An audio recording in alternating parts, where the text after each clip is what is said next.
So when I teach Josephus and when I teach about Herod, one of the questions I always put on the final is, why was Herod a good king? Why was Herod a bad king? And give me arguments for both.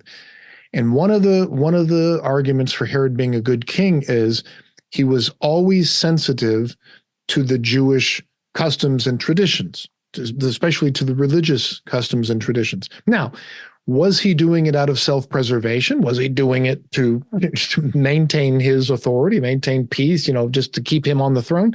Yes, of course.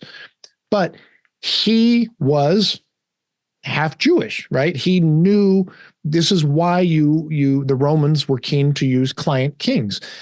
They didn't know all of the Jewish traditions and customs, but Herod did, and he was at least able to say, all right, I'll kill my own people. I'll put them down. I'll do Rome's dirty work.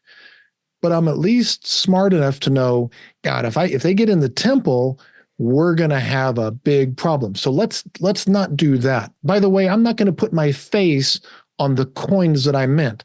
I'll put a Roman helmet on there, but I'm not going to put my face because that will cause a problem. There was mistakes that Pontius Pilate made.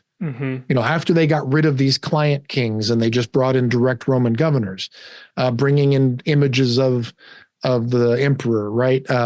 Taking funds out of the temple to build waterways that just made the Jewish residents there just insane. Like they just started a riot that Herod knew not to do.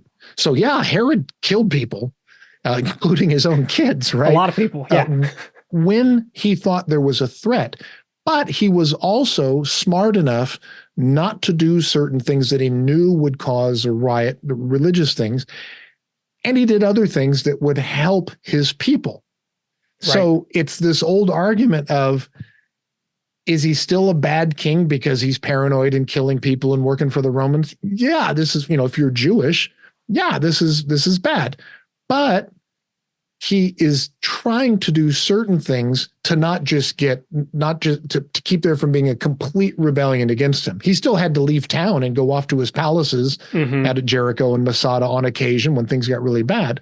But he at least knew not to do certain things to keep it from just getting completely out of hand early on. The political operative side of Herod, I think, is one of the sides of him that we miss out on in the usual retellings, because we want to get to the Game of Thrones family murder, the infighting, because it is so fascinating. Right. But the political side of how does Herod develop? How does he work with an eye towards the Romans? How does he work with an eye towards the Jewish people? How does he work with an eye towards the Parthians?